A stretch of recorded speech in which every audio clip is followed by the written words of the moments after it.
Hello there, welcome back. In this video we're going to be taking a look at another filter from Oase.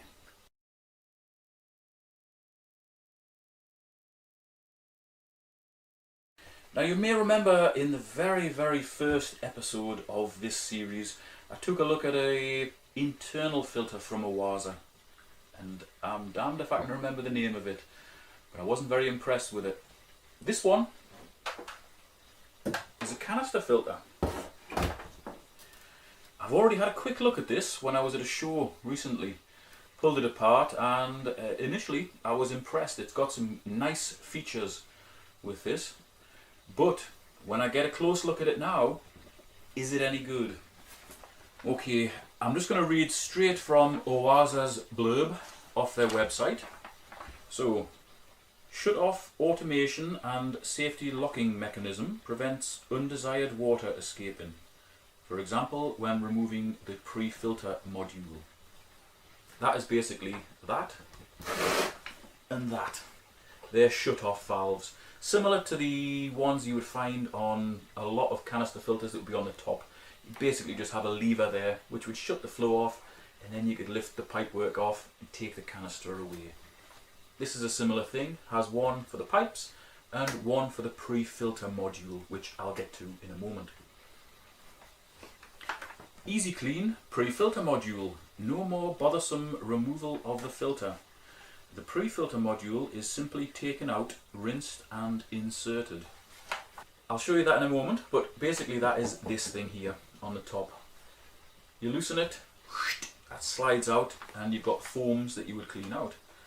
That is quite an innovation. I don't know of any other filters that have that feature, so I'm looking forward to getting into that. Practical.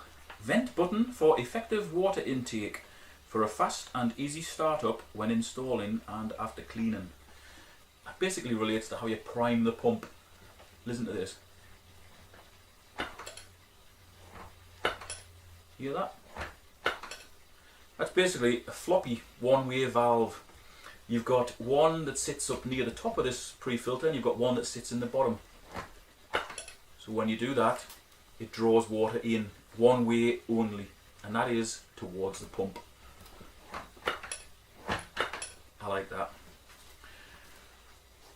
Optimal filtration. Fine 45 ppi pre-filter foam for optimal mechanical filtration of the coarse debris and longer service life of the biological media. Because the biological media in here is plastic, we don't have to worry about service life. You could probably just leave that outside for the next 10,000 years and it would still function as a biological media. This also includes a integrated heat up adjustable heater in the top there. It can also be retrofitted. So what that means, you can buy this without the heater in if you don't want the heater in it, and you can add it at a later date. That's good because it's going to keep all your filtration and your heating outside of your tank. And the heater that's on top of here is 300 watts. So that's going to be suitable for a tank of up to 300 litres. And for you guys that like counting in units other than 10, that is 79 US gallons. So that heater would be suitable for up to 79 US gallons. Now, I have seen one of the reviews online, somebody only gave this like 2 stars or something, and the reason was that the heater wasn't big enough for their tank. Their tank was 450 litres, and you generally use 1 watt of heating power per litre. So if you've got a 300 litre tank, you need a 300 watt heater. So a 450 litre tank ideally needs more than 300 watts. That's just simple maths. However, the manufacturer does say that this filter is suitable for up to 600 litres. So you do need another heater in your tank if you've got a 600 litre tank. But will this filter actually be suitable for a 600 litre tank? Well, time will tell. Large filter volume. Well, it is a decent size. Whether that space inside is efficiently used, we'll find out. The combination of mechanical and highly effective Biological filtration through Helix, which is the plastic media, which I'll show you in a minute, ensures healthy and clear aquarium water.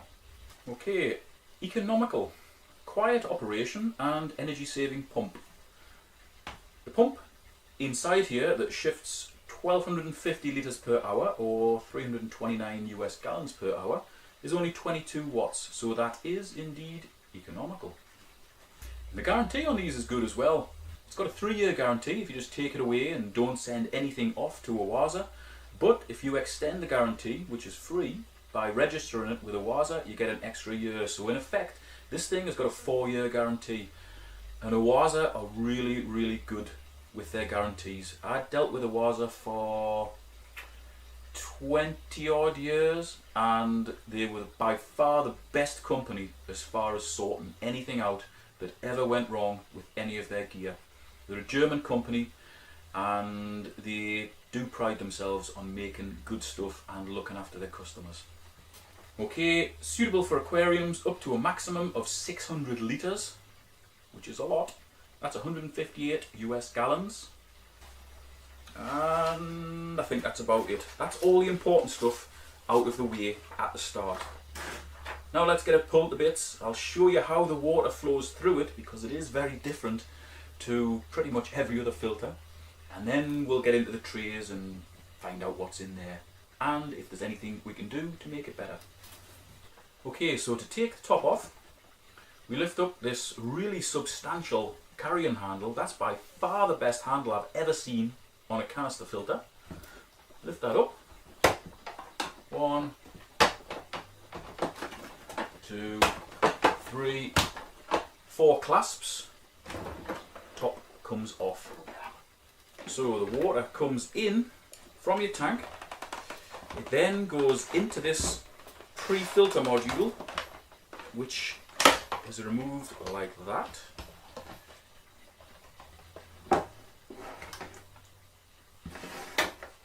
And we'll concentrate on this bit first. Now that is a really unusual feature. You don't see that in canister filters, so Oase have made a bit of an innovation here. That's actually a one-way valve, so your pump head would be down to about here.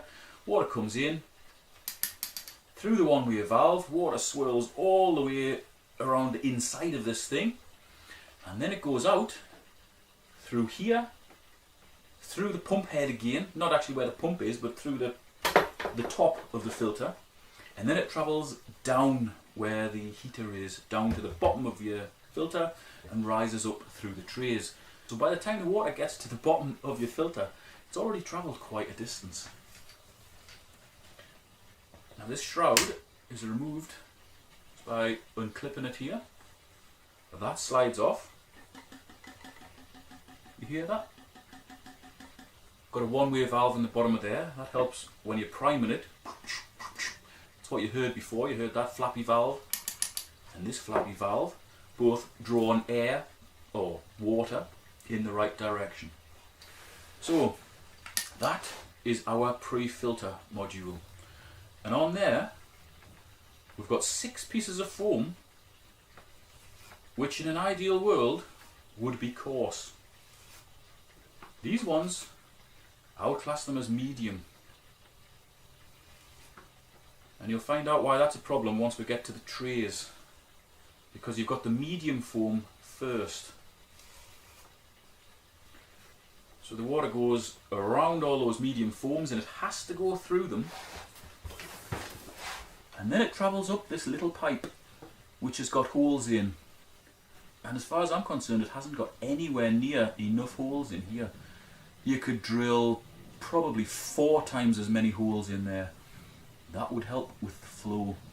Currently you've got 1, 2, 3, 4, 5, 6, 7, 8, 9, doubled up 18. You've got 18 small accessible holes for the water to travel through, which isn't much. And this pipe is approximately half an inch, maybe 12 millimeters diameter. In an ideal world that would be 20 mil, 3/4 inch diameter. That will enable the pump to suck much more water through there. Now, flow restriction is something that has been reported about these filters.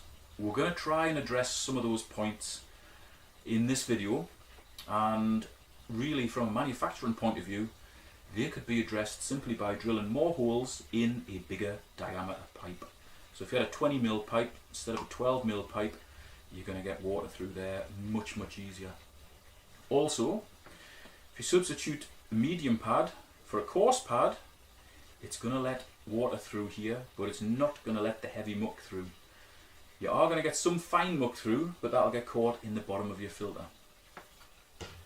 We'll get Mr. Dremel out, and we'll drill maybe another 20 to 30 holes in here. Okay, so I'm basically just going to drill holes up and down this clear tube. And what that'll do, it'll increase the amount of places that water can actually be drawn through the foams and into here.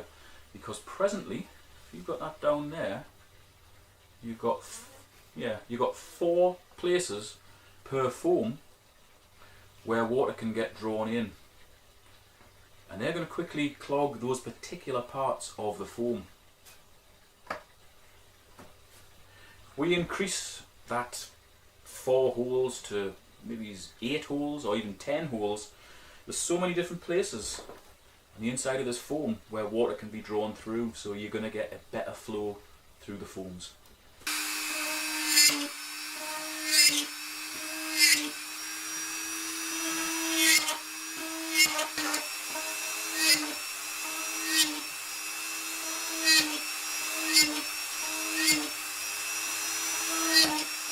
That's what we've got now. That's a hell of a difference. I was on before about making a bigger diameter pipe. This one actually slots inside this fitting here. If you had a pipe that simply went on the outside of that, you could easily get a 20mm pipe or even 22mm pipe on there maybe. That would make a hell of a difference. Just increase the diameter. You know, you wouldn't restrict the water flow like you're going to through a little pipe. Now hopefully, because that one now has so many different places where it can draw the water, it isn't going to be as restricted as it once was. But we really need to take a look at those foams. Okay, now these pre-filter foams are 30 ppi. What I would suggest is making them maybe 20 ppi or even 10 to 15. That would be a lot more coarse. That would still catch all the heavy muck, but it would allow the water to flow through much longer before these needed to be taken out and cleaned. But I have made a bit of a DIY sort of setup for this pre-filter using a coarse pad, which is, I don't know, 10 ppi maybe. It's very coarse. I basically put the tube on it and roll it up like a huge fajita. Like that. And I cable tied it at various points to make a foam sleeve. Now ideally this would be a pre-made foam sleeve. It wouldn't be something that was just cable tied together, but I made that just to demonstrate what could be done.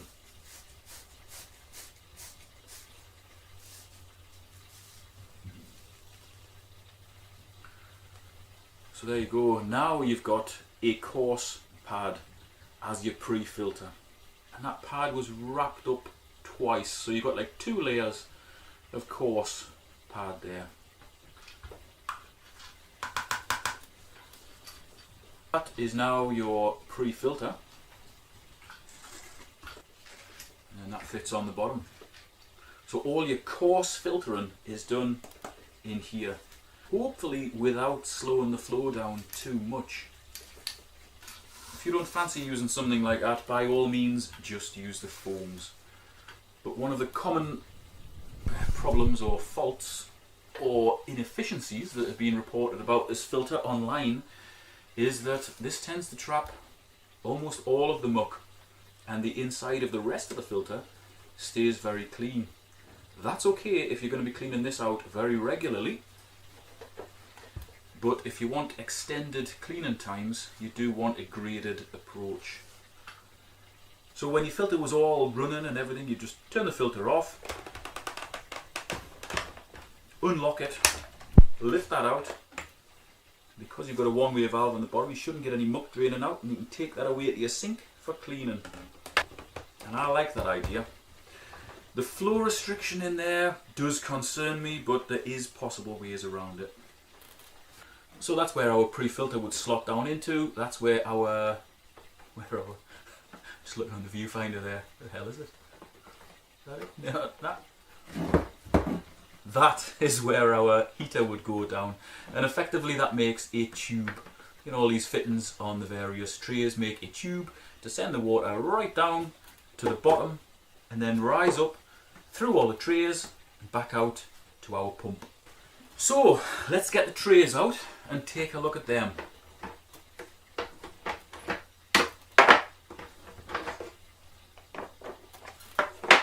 Actually, I'll put them in order and then we'll talk through what happens in them.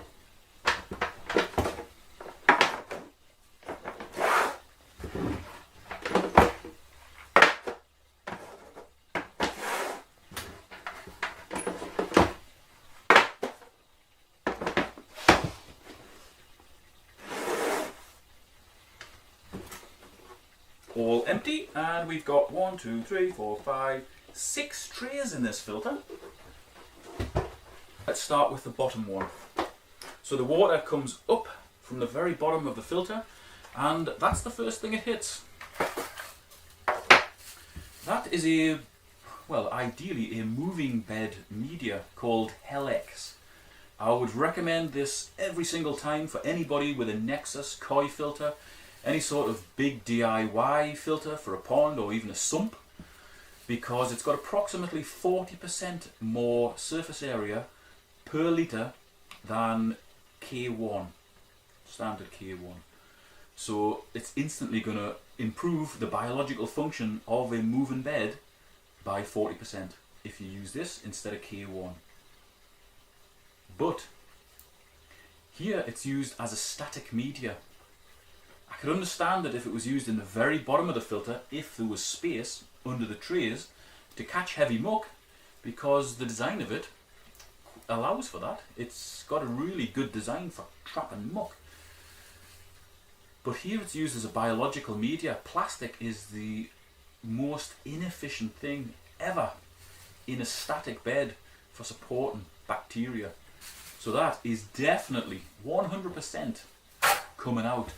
It's not a bad media. In fact, it's an excellent moving bed media, but as a static media, no.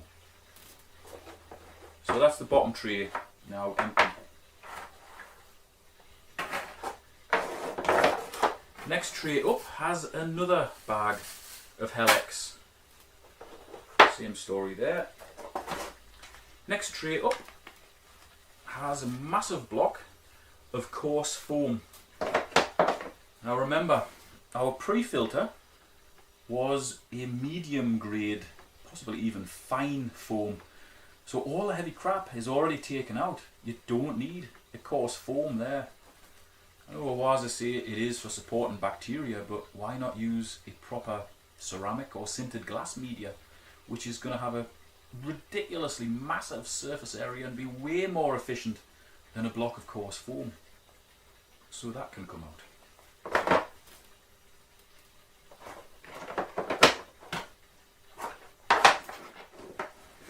Next tray up, we've got another block, coarse foam. Next tray up, guess. You're right. Another block, coarse foam.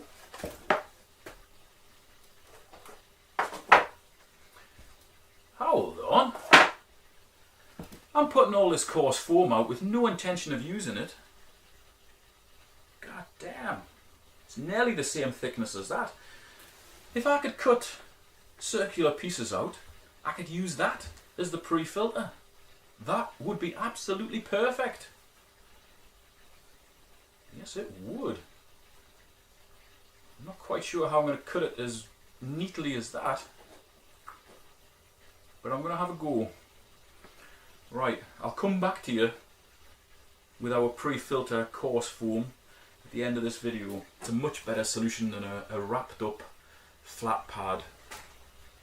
going to take some cutting out, but the time spent will be worth it. Okay, right. And the top tray has like a coarse to medium density pad, which again is doing next to nothing. That is a real waste of the potential of this filter. I've got no doubts that it'll keep the water clear and healthy as far as the ammonia and nitrite go, but everything in here is just geared towards aerobic. It's all aerobic, everything's plastic. It's all foams, plastic media.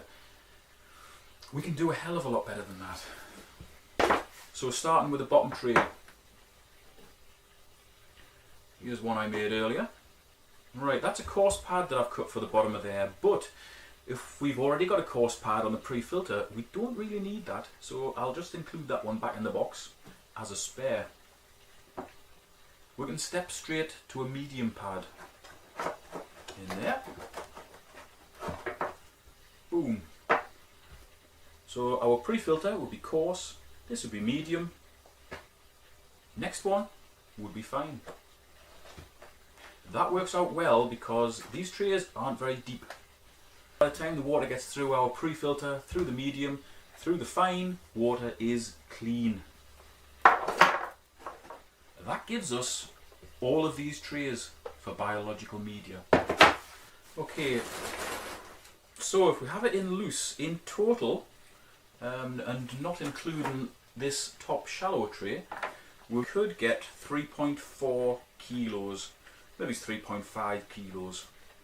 And in pounds, that is about 7.5 pounds of media in the filter. That's not bad. But the time and the patience, I'm sure you could get more in by packing it in neatly. Now in filter trays where you've got quite an awkward shape to fill, it might actually work out better stacking the media in very neatly. In a normal square tray, it might not make that much difference.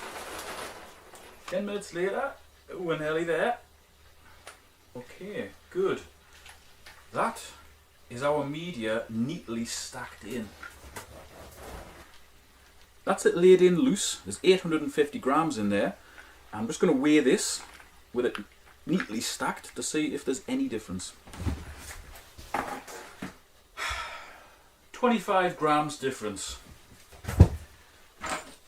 For this particular filter, don't bother neatly stacking it. You're going to gain 25 grams of media, which is literally 2 or 3 pieces extra in a tray.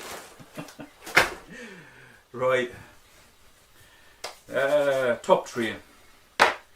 Next tray. So that's media, media, media. Where's the foams? Where is the foam? Ah, there you are. Right, the bottom tray, medium foam, fine pad. That's the last bit of our mechanical. Then we've got a tray of media, another tray of media, and another tray of media. There you go. 4 trays of media. That gives you just under 3.5 kilos, which is about 7.7 pounds of media. That's not bad. But we have a top tray. You can put more media in there. You're easily going to get 500 to 600 grams, which is about a pound or a pound and a bit. But in that top tray, I'm going to go for a bit of chemical filtration. And that is a carbon impregnated pad, which fits in there beautifully. So now we've got mechanical, biological, chemical. Nice. That's our trays done. I don't want to alter them at all now, so they can go in here and stay in here.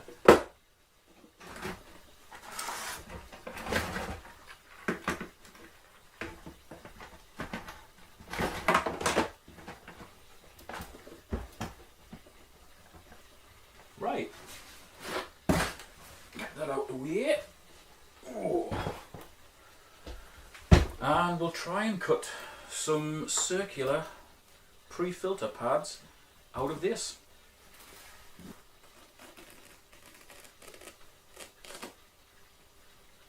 that's slicing through it like butter. Beautiful. What a job.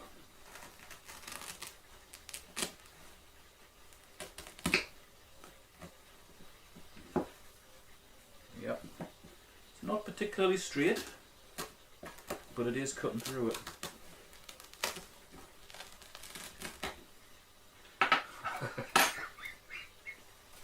And that's bloody awful.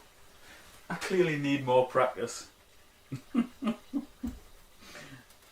in an ideal world, the way to cut one of these out would be to have a really sharp copper pipe of this diameter. Literally just push it onto there, twist it backwards and forwards, it would just cut its way straight through here. But I do not have such technology. What I'm really hoping is that Tom, who sent me this filter up, doesn't say, did he keep those blue pads? I had a job for them, I was going to use them for something else. I'm like, oh.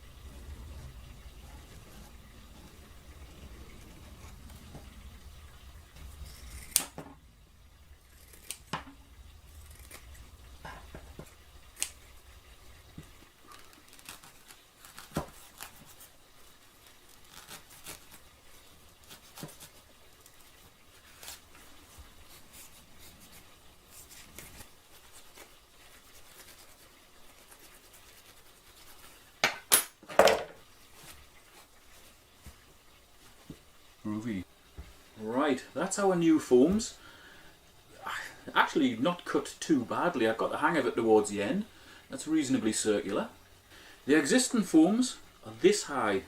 Our new foams are this high. So we've got about ½ an inch difference. That's not going to be a problem because they will squash down with very little effort. And that little floppy valve that's in the bottom of the pre-filter module has a little plastic cage going over it, so no matter how much you squash down on these, that little flappy valve can still work. Right, let's get the atrocity that is my previous solution to this problem off. I'll cut those cable ties off and use that in another filter. And onto here we'll slide our coarse foam. It allows for good water flow, but it'll still catch the heavy muck. And it should extend our cleaning times.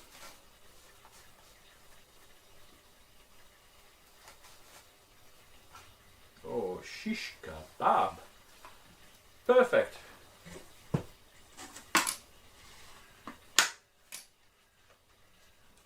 actually fits on there beautifully. Absolutely marvellous. I'm pleased with that.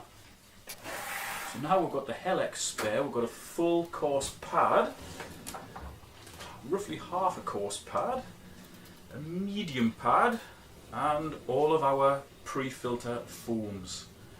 They can all go back to Tom.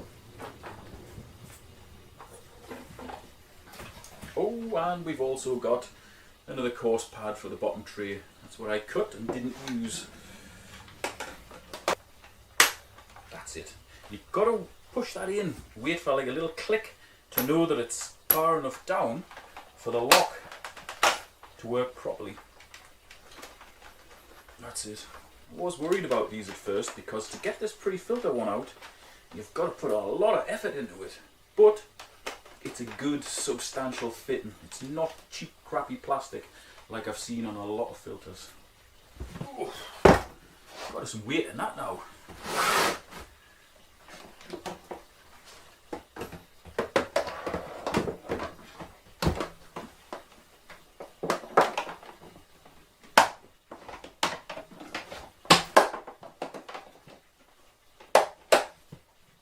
There we go. Okay, so that is the filter fully pimped up. Hopefully that has improved some of the flow issues which have been reported about this filter. It's definitely addressed the lack of biological filtration issues.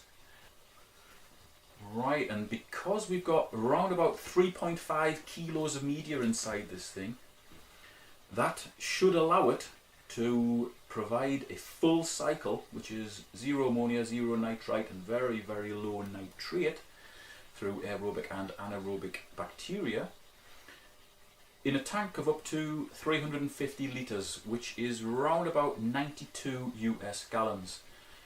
If it's a heavily stocked tank, you can halve that. So either way, the heater in here should be big enough. It's recommended for up to 600 litres, but you know that manufacturer's figure is never accurate, you know. 350 litres is accurate as far as a full cycle goes, the way it's set up now, because of how much media we've got in there. If you weren't concerned about a full cycle and you were prepared to do water changes all the time to keep the nitrates down, I've got no doubts that it would keep ammonia and nitrite at zero for 500-600 litres. So the construction of this filter is very impressive. The features on it, with a little bit of tweaking, are also very impressive as well. I do like the idea that you can just remove that pre-filter cartridge like that and take that away for cleaning, instead of pulling all this to bits to clean it. You will have to get into the main body of the filter, but the vast majority of the stuff, even with the coarse foams in there, is going to get caught in those foams initially and just pile up in there, you know.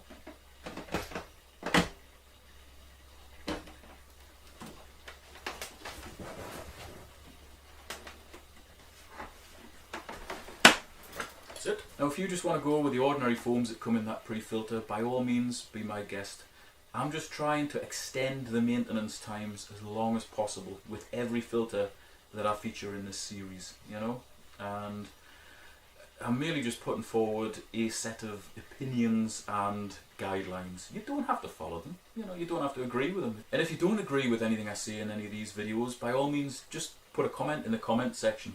As long as it's a well-structured, well-argued comment, I will respond to it if I see it. You know, there's no point people just going, you're a moron, you've made an arse of it, without actually offering another solution, you know. It's all about offering different ways of looking at things, trying to make things better, and hopefully succeeding. Sometimes I won't succeed. This time, in my eyes, I think I have greatly improved this filter, but you be the judge of that. You let me know what you think in the comments section. And if you've liked this video, give it the thumbs up. If you've got a filter and you're in the UK, you'd like me to take a look at it, by all means get in touch. My contact details are in the video description and also in the pinned comment. Thanks very much for watching. I'll see you next time.